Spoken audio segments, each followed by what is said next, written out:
If you find your passion, you're gonna have this tremendous energy. It's sustainable energy. But momentum requires you always do the next thing to keep the momentum going. And the reason you get yourself in a passionate place is so that you change your life, and the only thing that changes your life is making a decision. So while you're in this passionate state, that's where you make decisions. You don't make decisions when you're like, oh, I don't know, what do you think? All right, let's decide. If you make a decision in a state without momentum, if you make a decision from a place where there's no passion, you are not gonna get momentum. It'll kill momentum. It's decide, commit, and resolve. Some of you, in the past, you've gotten momentum, you've gotten passionate, you've even made a decision, but a decision is the first step. Decision is like a war. I gotta do this or that. All right, I'm gonna make myself do this.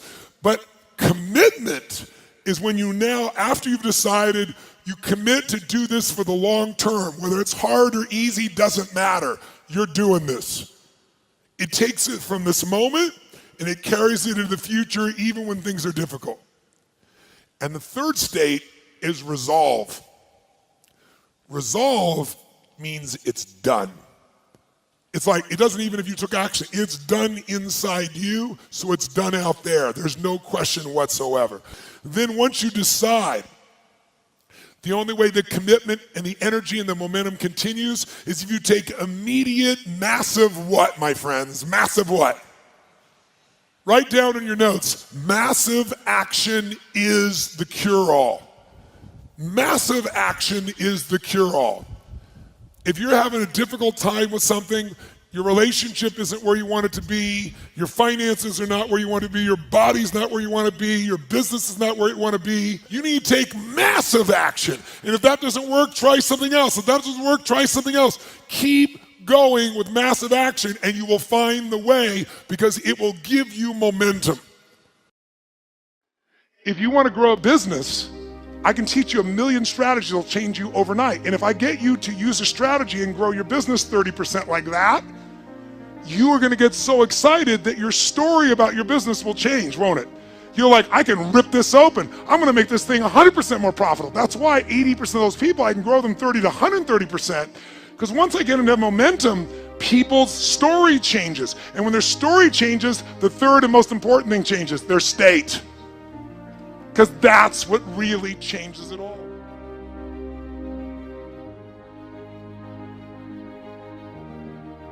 The ultimate question I'm always asking is, how do I help people to break through? The question is, what are you breaking through to? In essence, all of us at some level to feel alive have to always feel like we're growing. When people ask me, what does it take to be happy? I always tell them one word, progress. Progress equals happiness. Even if you're not where you want to be yet, if you're on the road, if you're improving, if you're making progress, you're gonna love it. You're gonna feel alive. On the other hand, it doesn't matter how successful you are, if you stop growing, you start dying inside. Now, how does this relate to this session on breakthrough? Well, I'll say it's really simple. If you and I want to know what it takes to be happy, we have to understand what is our current blueprint of how our life's supposed to be. Now, what do I mean by blueprint? Well, we have a story in our head of how life's supposed to be. Some people's story is you work hard in school, you become really great, you're a nice person, you're a good person, and then you grow up and you take care of yourself and you find the ideal man and you fall in love and you have a white picket fence and you have 3 perfect children and you live happily ever after. Somebody else's story, the old story was you work really hard in school, you excel in college, you go to work for a big corporation, and you move up through the ranks until you're the president or chairman of the company and you become successful and respected throughout life. These are some old stories. Obviously, the stories that we hear today of what people's lives are supposed to be like are completely diverse. We no longer have these little archetypes, but one archetype still seems to remain. And that archetype is, in order for you to really feel like you're enough, many people believe they have to achieve an enormous amount. They may do it in different ways today. They may do it by building a company and taking it public when they're 27 or 25 years old, or they find and create a new technology, or they become a very special doctor. But we live in a culture in the West that teaches people that you're not enough unless you do something really special and unique, and we define special and unique in interesting ways. A school teacher is not special and unique. A mother who stays home with her children day and night, sculpting their minds, their bodies, their souls, and their future is not special. We live in a world today where we treat teachers like they're nobody and pay them accordingly, and we wonder why our children seem to have challenges in learning and growing or being engaged in school. When we spend thousands of dollars on some item like a computer, but what we look at overall, we invest in for the teacher and for that person who's the personal connection with them is so small. We live in a society where many women look down and say, well, you're just a housewife, you're just a mother. See, some of the pain we have in our society is not because there's one right or one wrong approach, but because we try to make everybody fit into some particular approach to life. Here's what's going to make you happy or make you unhappy in life. It's real simple. Let's do a quick test. If you're in a situation right now where you look at your life, I know there's an area of your life that you probably feel pretty darn good about. Even if you're not happy with your finances, I bet you feel damn good close to your kids. Or if you're not close to your kids, maybe you don't have any kids, maybe you feel really good about your career. If you're doing not so good in your career, maybe you got a really great body that you've trimmed down or strengthened up, or you really shaped yourself the way you want, muscularly, or in the way you look. Or if that's not happening, maybe you feel a really special connection with God, or really close to your mother or father or your family, whatever. Almost everybody has an area of their life they feel really good about if they're honest and if they're fair to themselves. What's an area of your life you really feel happy about? And I want you to think about it for a moment, truthfully. What's an area in your life today that if you wanted to be happy about it, you really could feel proud about it? You could feel like it's an area you're doing darn well in. And if you're really hard on yourself, there's still an area. What's an area? I want you to think of it right now. And I want you to think of that area, whether it's your body or your finances or your career or your intimate relationship or your relationship with your kids or your relationship with your creator, whatever it is. I want you to think about, why are you happy with that area of your life right now today? Why are you happy with that area of your life right now today? Really think about it. If you were in a seminar with me, I'd have you write this down. And if you can put me on hold here for a second, because I'd like to reveal to you what the formula is for happiness. And if I say there's a formula for happiness and here's what it is, you're going to go, yeah, sure, that's what he says. But if you put down the answer and we can see the formula is real without me telling you what it is, you get to look at your own life and say it matches. You're going to know this is right. So you could stop this right now if you want, put me on hold, and just write down what's an area of your life you're really, really happy about, you're really pleased with, or you could be if you wanted to focus on it. And why are you happy with that part of your life right now? Even if you're not happy with everything, what's the area you're happy with and why? Put me on hold right now, or if you're not going to do that, just think for a moment. Why? Specifically, be real. Why?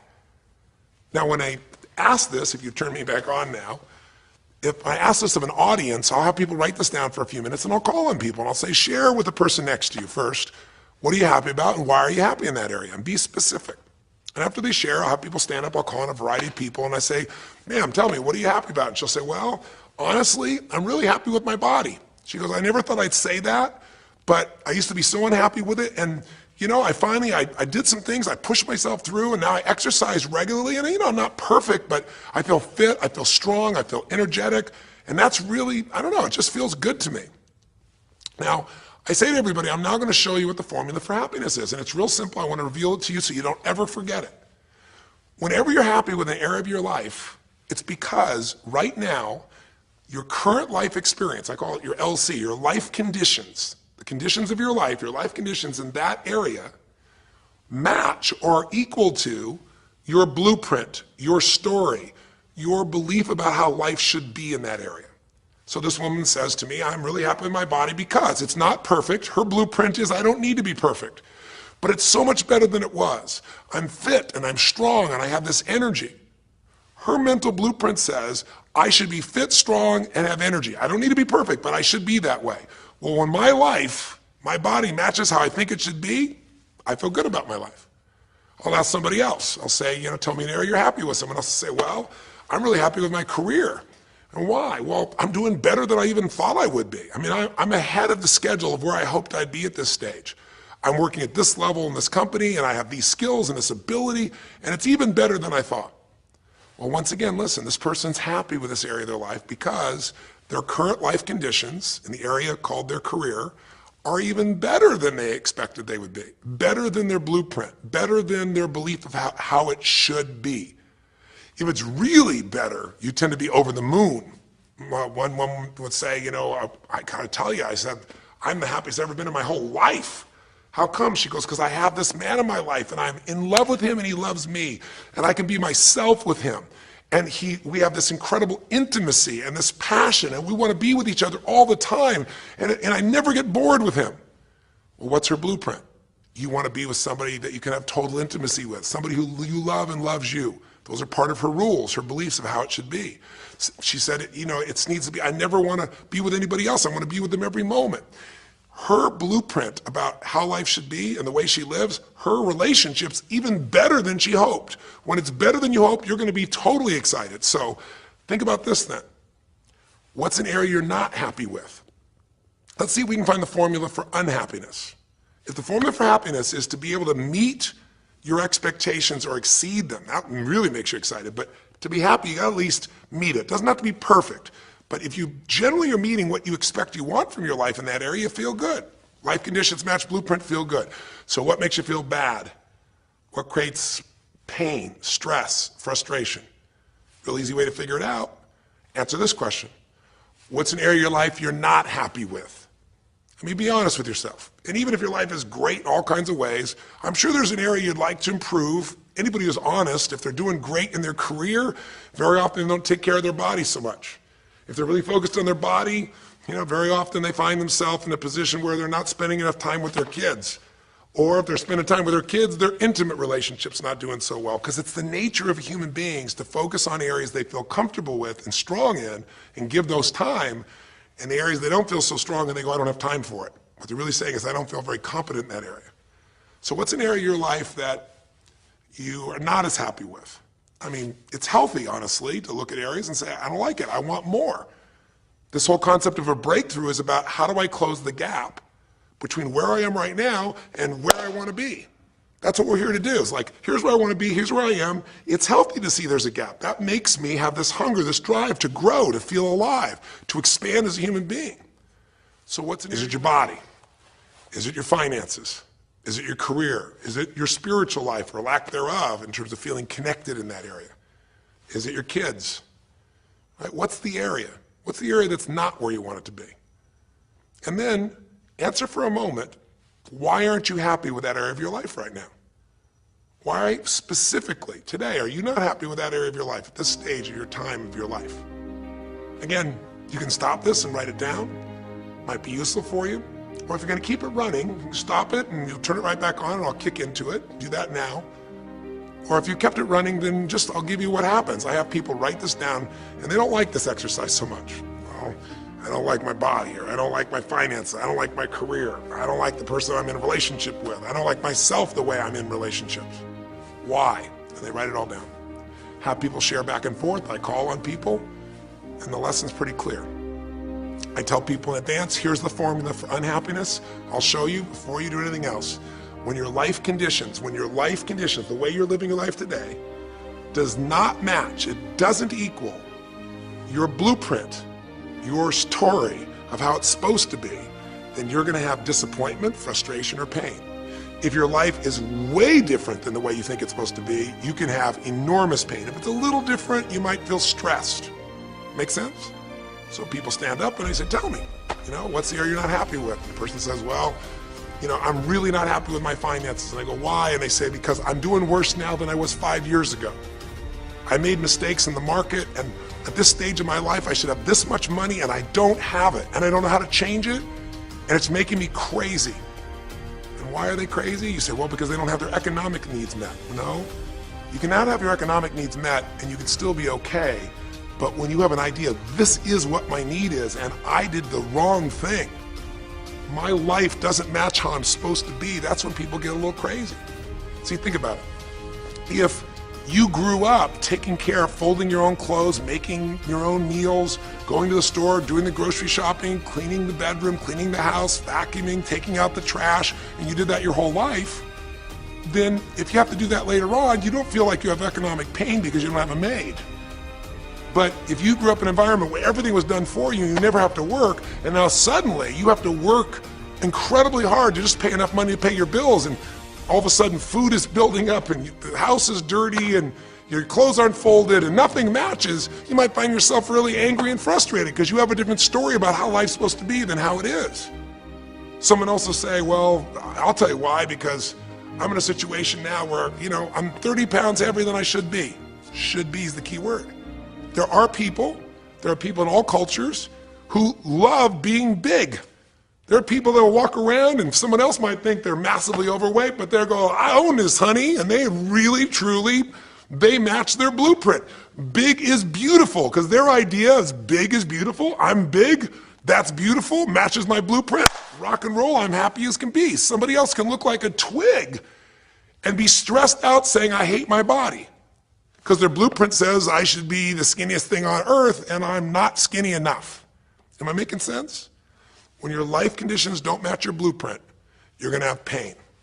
But here's when you suffer. When I ask people, who here has been through the dark night of the soul? Who's been here in a situation where you feel like life isn't worth living, or we feel like a pain that just will never go away? And a lot of people write down those experiences, like Joaquin. So you'll begin to understand what the issue is I'm talking about here. Joaquin, if you recall, was in a situation where this man felt like there was no reason to live. He couldn't work, he couldn't do anything, his life was worthless. Why did he think that? Because he had a blueprint. And his blueprint said, I need to be an NBA basketball player, at least a professional basketball player. I need to be able to make money and have this great lifestyle because that's what makes me worthwhile as a human being. That's what makes my family respect me, my mother, my uncles, my aunts. I'm the successful one in the family and I make the money. I support everybody. He's a good man. He didn't come just to be successful. He took care of his mother, his family. He tried to be an inspiration for people. Joaquin Hawkins is a man who was always going out on his free time and training kids and showing them the pathway to freedom, how they could play basketball and get free like he did and get out of the inner city. So this man is not a selfish man, but he knew this is the way to be worthwhile. This is the way to be able to give to people. This is the way to take care of your family. And all of a sudden, one night, what happened? That way was taken from him. He has a stroke. And in the middle of the night, his life conditions make it impossible to be who he has to be, or he feels like he's worthless. You get it? We have an identity. We have a story of how we're supposed to be. And if life somehow gets in the way of that story, we feel pain. But if we feel we have no control, that's when we go into suffering. See, it's one thing to say my life doesn't match my blueprint, I gotta lose weight. That might stress you out. Or my life doesn't match my blueprint, I'm not in a relationship, I gotta get in one. That might motivate you even. You might not like it, but you're gonna find a way to get in one. Or my career doesn't match how I should be, you could change it. But when you start believing that your life doesn't match your blueprint and you have no control to change it, you're helpless, that's when people suffer. And so this week, for your breakthrough, it's a chance for you to start to take a look at your blueprint anywhere you're really having pain. Hey, look, if you're doing great in some area of your life, celebrate it, of course, and I'm sure there are many areas you are. But life is really a series of growth spurts. I mean, two things in life make you feel alive, growing and giving. And what's really wonderful about this man, Joaquin, is he was constantly growing, trying to get better, trying to be a better teammate, a better basketball player. Think about it, when he didn't make the teams and he didn't make the NBA, he didn't give up, he worked even harder. The guy was always striving to become something. And he became it, and he achieved it, and then life took it from him. Isn't that the common denominator with so many of the people in the stories of this 6-part series that you saw, these 6 specials? I mean, Frank and Kristen had a blueprint of what life was supposed to be about. We're supposed to get married and have children, and we're gonna have our own business. And all of a sudden, life doesn't match the blueprint. And suddenly, there's depression. Because in their case, they said there's nothing we could do. But they were wrong. They were wrong because they discovered, and Frank discovered, I can make a difference to my wife. The chair, even though I didn't create this and didn't ask for it, this chair does not define me. I can become more than I was before. I can have the impact with my wife. I can have children. We had to change his blueprint because we couldn't change all the conditions of his life. Does that make sense? I couldn't get him to physically walk again. Maybe someday he will, but we can't count on that. What we got to count on is that he can be fulfilled by seeing he isn't helpless. And I did that through a series of experiences that violated what he thought he couldn't do. The same thing was true with almost every one of the people we worked with at some level. And in Joaquin's example, it was also true. Joaquin said, well, I can't ever have this quality of life again because I'm not a professional basketball player. And he was locked into that mindset, and all of us get locked at times. But to his credit, to a system of steps, we were able to break him out of that. We were able to get him to see that he isn't helpless. Because here's your choice. Watch this now.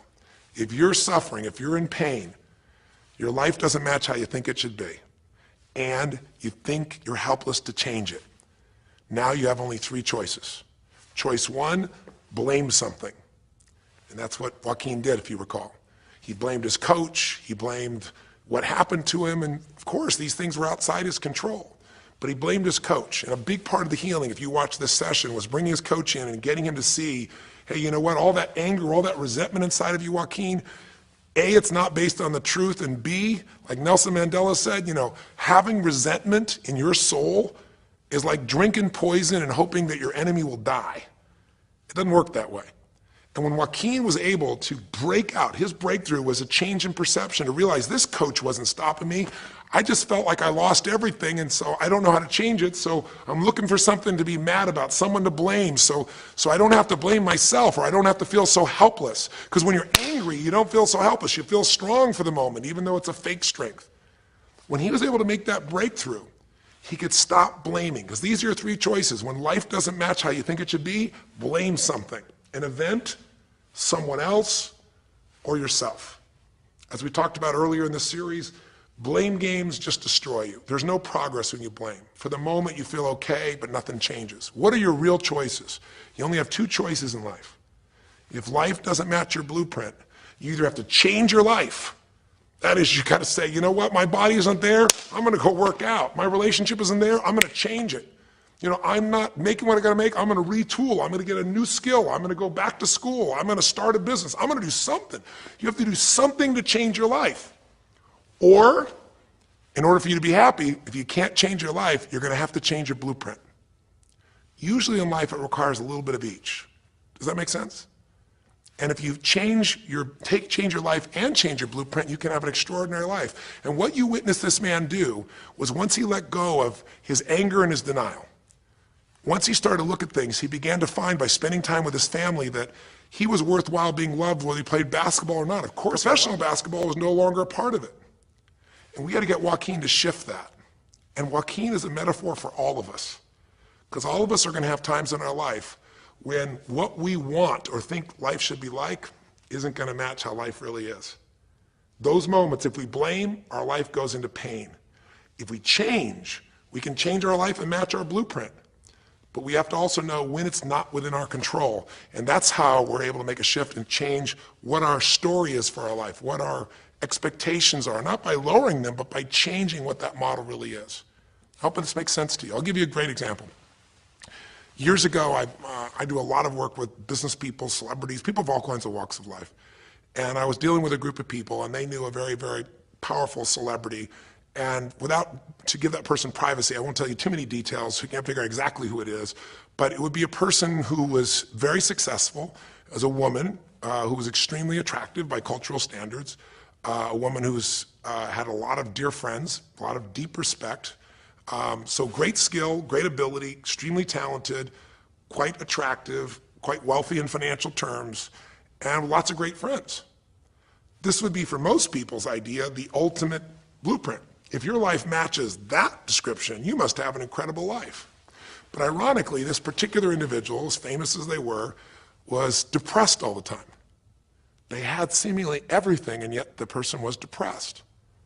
How do you get depressed when you're smart, and you're strong, and you're beautiful, and you got great friends, and you're rich, and you're famous?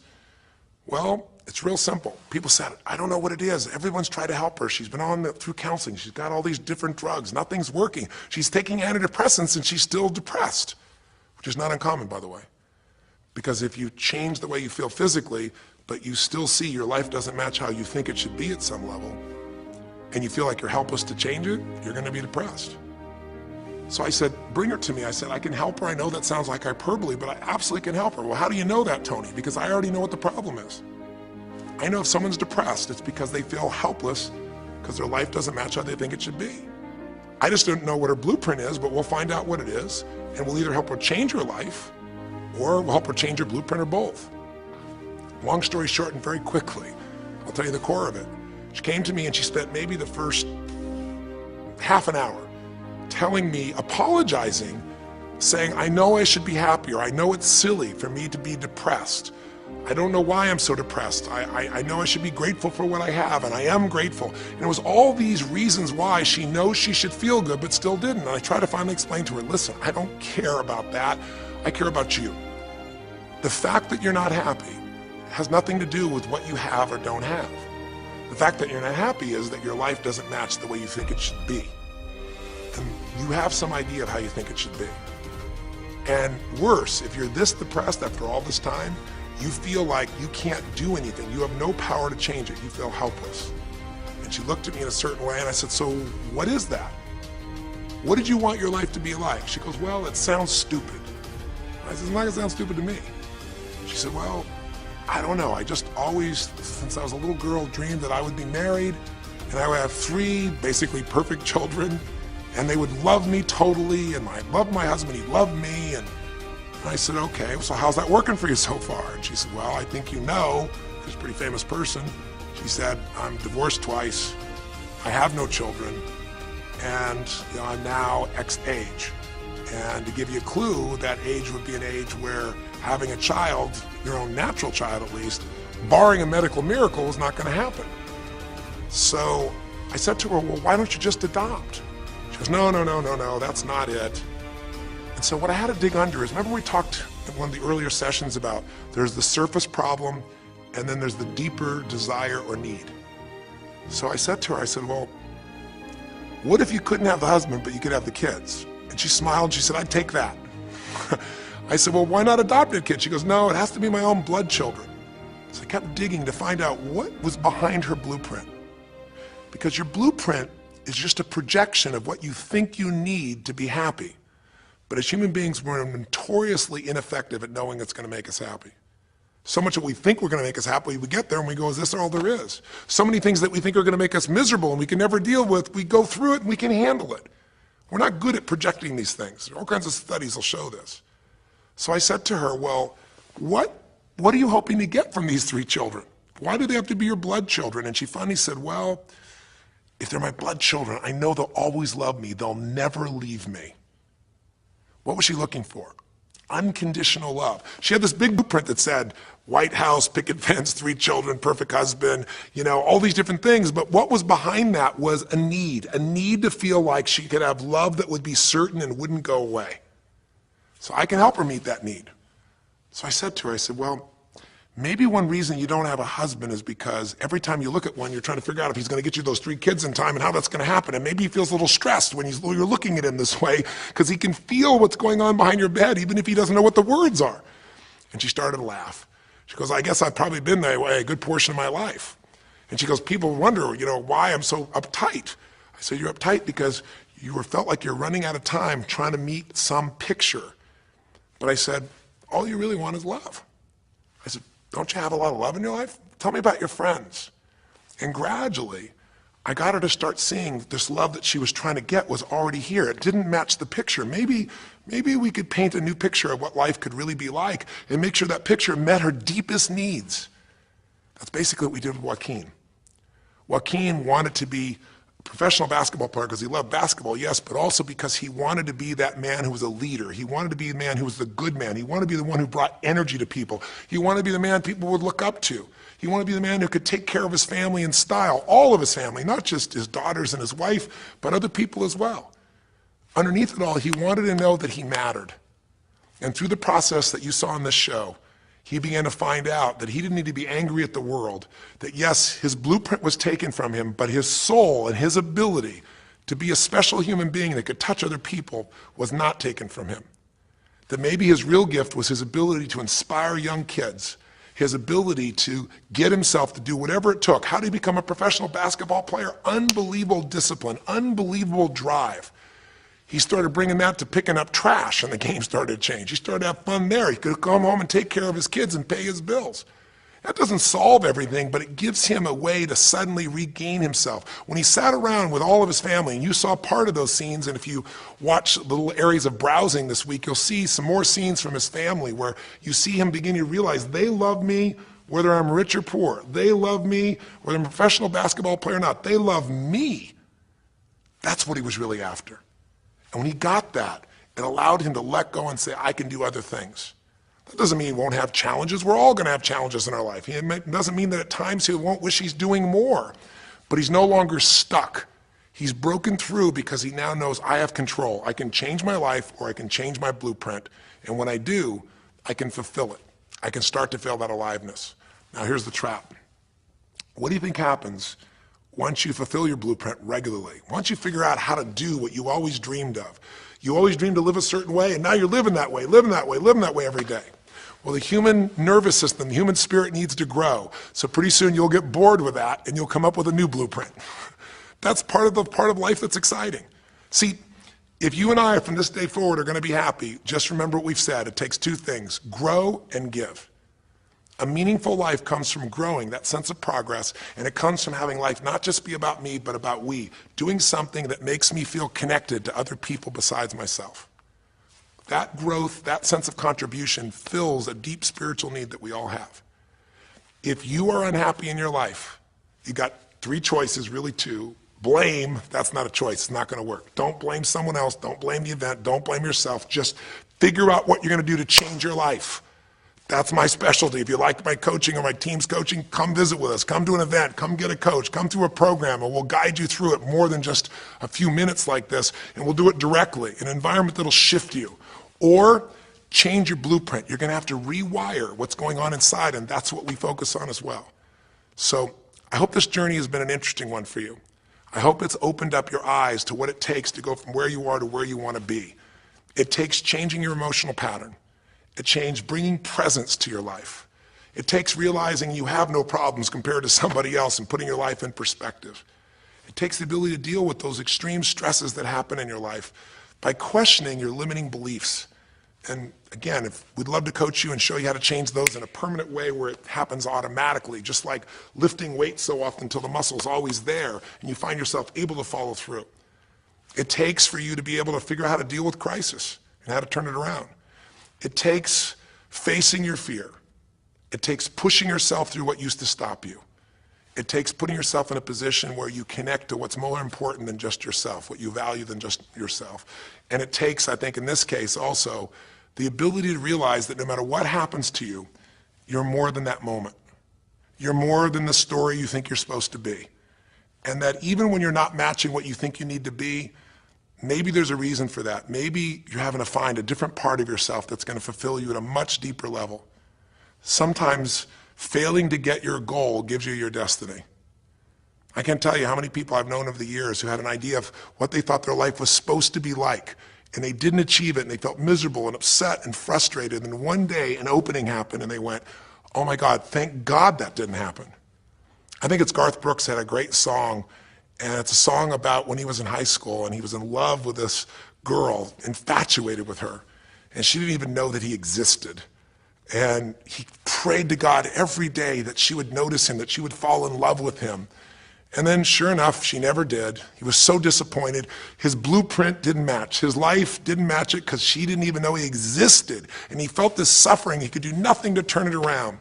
Well, 15 years later, he became a guy named Garth Brooks, somebody everybody knew, and he could rock, stadiums with his energy and his song and his music. And he goes back to be at his high school reunion. I think it was his 15-year reunion, if I remember correctly. I don't remember the exact year, but all I remember is he said he saw that woman that he was so obsessed by. He was looking forward to seeing her. And now he was Garth Brooks, and he met her. And after he met her and spent some time with her, he wrote a song called Thank God for Unanswered Prayers. Sometimes not getting your blueprint's the best thing that ever happened, because the disappointment drives you to find something more important inside of you.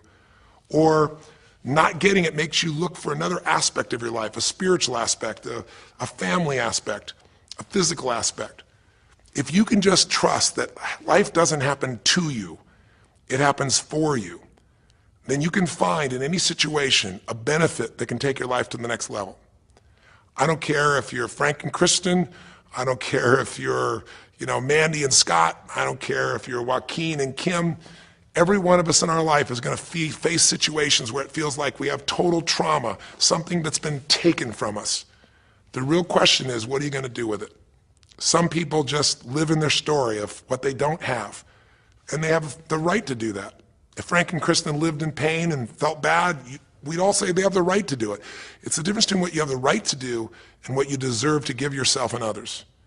We have the ability to transcend whatever happens to us. There's something called post-traumatic growth.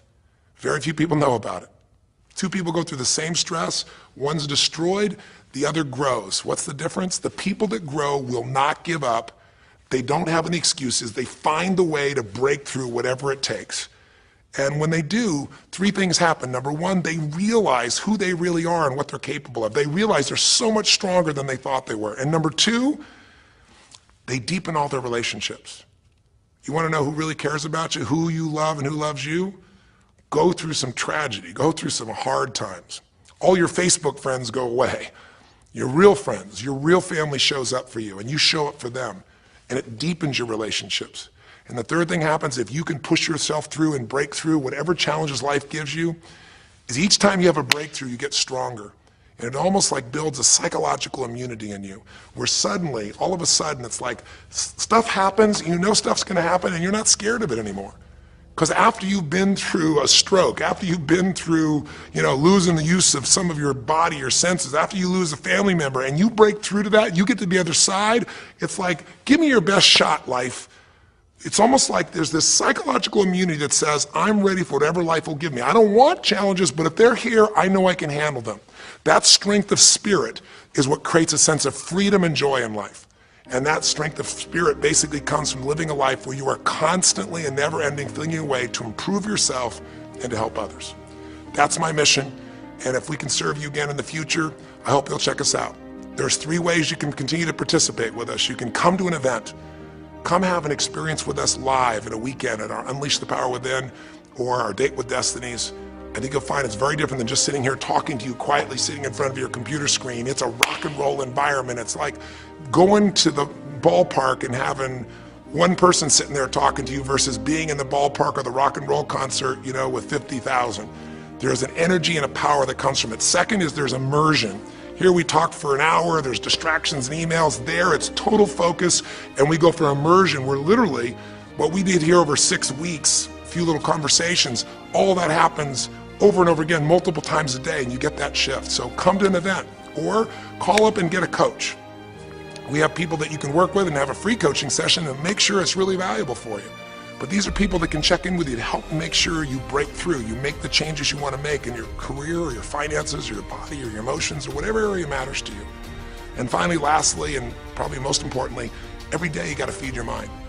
Because every day most of us are turning on, some form of news. It shows up in our pocket, in our Blackberries or iPods or our iPhones, I should say.